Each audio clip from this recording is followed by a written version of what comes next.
Well, we came to Cambodia in the year 2000 with a group out of New York, a missionary group.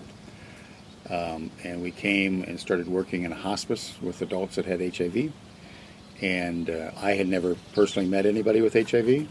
And we discovered that there was very little medicine in the country at the time. Medicine Sans Frontières had some medicine, about 3,000 doses for 160,000 infected people.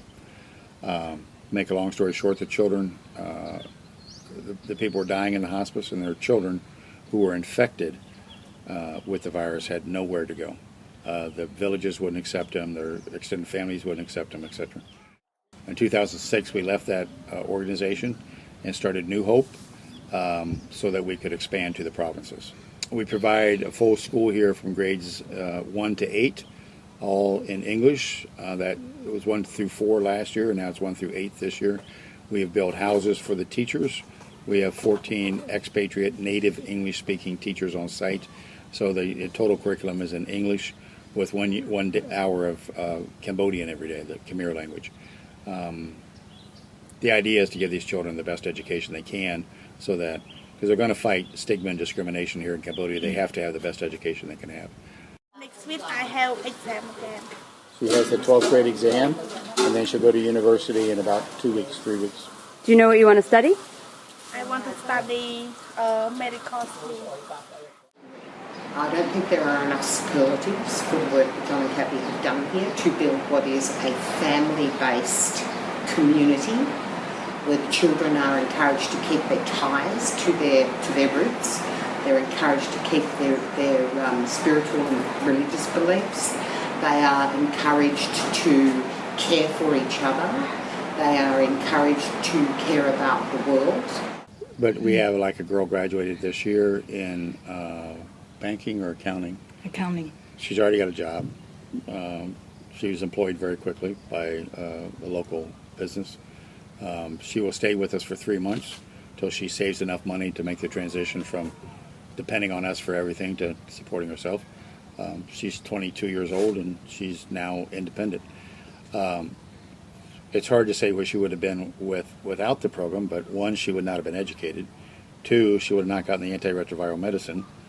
She wouldn't have lived to 22. So she's one of our early children. She's one of the kids that we started when there was nobody in Cambodia giving the medicine.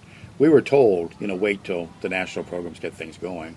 And we now partner closely with the national program, but we just did it anyway. The kids were dying. I'm not a doctor. We just raised the money. We went to Thailand. We bought the medicine. We knew the country had been devastated by war and genocide. And we knew of some groups that were working here that seemed to be trying to do some good things. And we came with one of those groups. And the reason we joined is we have 7 kids between us. They're all left to go to college. And we had this great big house, and we said, okay, what do we do now with the rest of our lives? Our staff have been to many workshops with TREAT Asia, where they've learned a lot and contributed a lot. And they bring it back, and they've been They able bring to it back, teach and we us. put it to work. They learn things at these workshops, and they come back and put it to work. Especially things about how to talk to the children about sexuality and some of these things. Cambodians don't talk about sex a lot, so we picked up some good pointers there.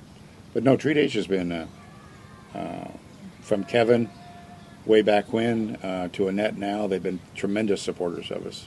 Take medicine every day? Yeah, I'm taking medicine every day. What kind of medicine?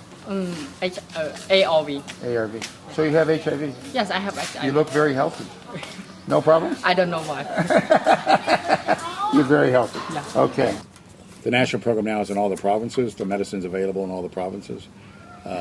In the old days, children traveled to Phnom Penh with their sick parents. Their parents died. The only source of medicine in the country was Phnom Penh.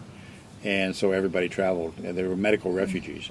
Now they can stay in their home provinces and get the medicine. So we're getting fewer children that are abandoned in Phnom Penh because their parents died in Phnom Penh. They didn't get the medicine. The other big change is the parents are getting the medicine in time.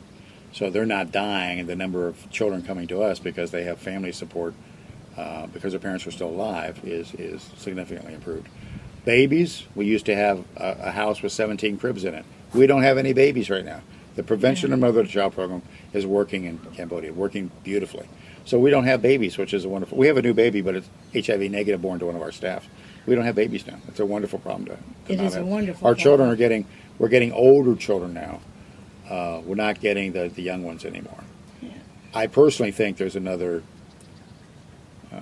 tsunami of children coming when their parents die because they're not adhering to the second line medicine, and there is no third line in the country. I'm afraid many parents are going to die, and we're going to get more children. I like to hope that 10 years from now we don't need this place, but we're starting to see children come whose parents have died or the grandparents have died, and the village still is afraid of the children and won't take them. So